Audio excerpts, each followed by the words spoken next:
Imagine this. You're working tirelessly on your side hustle, pouring your heart and soul into it.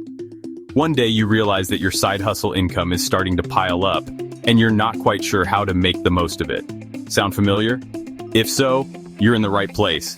Today, we're diving into how you can create a personal investment plan to turn that side hustle income into a financial powerhouse. Let's get started. Step 1. Assess your financial situation. Note your side hustle income, expenses, and debts. Understand your financial landscape before making investment decisions.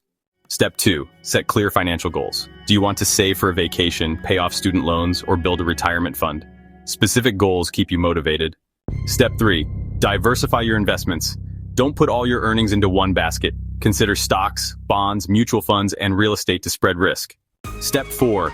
Create a budget and stick to it. Allocate a portion of your side hustle income to investments. Track spending and adjust as needed.